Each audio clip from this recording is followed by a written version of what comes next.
বলছি তদন্তের স্বার্থে আমরা অনেক কিছুই এখন আমরা বলবো না।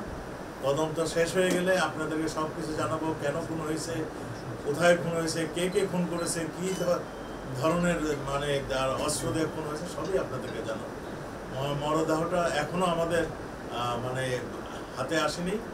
আমরা যতটুকু খবর পাচ্ছি সেই খবর অনুযায়ী আমরা তদন্ত করছি। দুই দেশের পুলিশই তদন্ত করছে। ভারতের তো মানে পুলিশ আমাদেরকে জানিয়েছেন তিনি খুন হয়েছেন, এটা শুনেছি।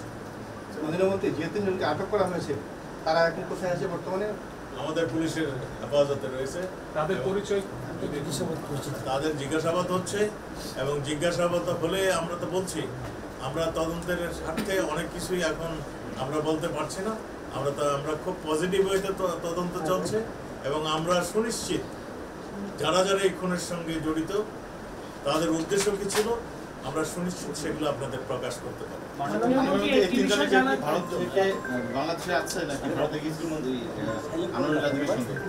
এর মধ্যে অনেক কিছু হয়েছে। এরা অনেকেই ভারতে গিয়েছিলেন বলেই তো আমাদের কাছে ভারতীয় কিছু তথ্য এখানে আসছে।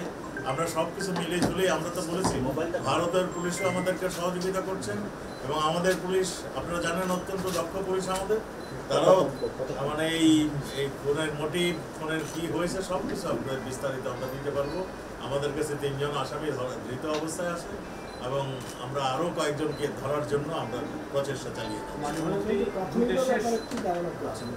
আমরা তো পরিষ্কারই বললাম যে এটা একটা খুন হয়েছে, মার্ডার হয়েছে। মার্ডারের পিছনে নৈপথ্যের যে কারণটি সেগুলো আমাদেরকে আমরা জানাবো।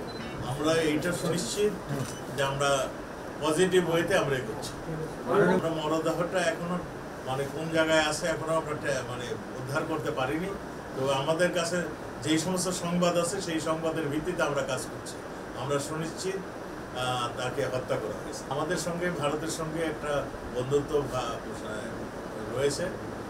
ভারত আমাদের সব ধরনের কোঅপারেশন করছে। তিনি চিকিৎসার জন্য ভারতে গিয়েছিলেন, এবং আমরা মনে করি ভারত সরকারের এখানে তাদের যে দায়িত্ব সেটা তারা করছেন। আর এইখানে মানে সম্পর্কের ফাটল ধরবে এমন কোনো ঘটনা ঘটেনি, কারণ ভারতের কেউ এখানে জড়িত হয়নি। যারা হত্যা করেছেন এখন পর্যন্ত আমাদের কাছে যা ইনফরমেশন, আমাদের দেশের মানুষই এর সঙ্গে জড়িত। ধন্যবাদ। আপনি একটা জিনিস বলেছেন যে পরিকল্পিতভাবে হত্যা করা হয়েছে। এই পরিকল্পনার নেপথ্যে কি যদি এখনই কিছুটা ধারণার জায়গা থেকে বা তথ্যের প্রাপ্তির ভিত্তিতে বলা যায়? আপনাদের তো বলেছি আমাদের তদন্ত চলছে।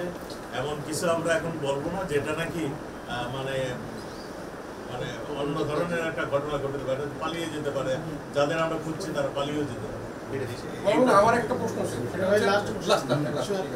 একজন মাননীয় সংসদ সদস্য 12 তারিখ মানে অনেক দিন হয়ে গেছে, তার পরিবারের পক্ষ থেকে বলা হয়েছিল তার কোনো খোঁজ নাই। মানে আমরা এটা কেন আসলে ট্রেস করতে পারলাম? এত বড় একটা ঘটনা, তুমি একজন সংসদ সদস্য, আপনি ট্রেস করতে পারিনি, এটা কথা ঠিক। আমরা কিভাবে এতখানি এগিয়েছি, আমরা তো কতখানি এগিয়েছি আমরা তো এখনো জানাচ্ছি না তদন্তের সাথে। আমরা এটুকু বলছি আমরা উদ্ধার করবো, উদ্ধার করবো, সেই জন্যই আমরা অনেক কিছু জানাচ্ছি না। ওয়ালটন ফ্রিজ কিনে অনেকের মতো আপনিও হয়ে যেতে পারেন মিলেনিয়াল। সেরা পণ্যের সেরা অফার।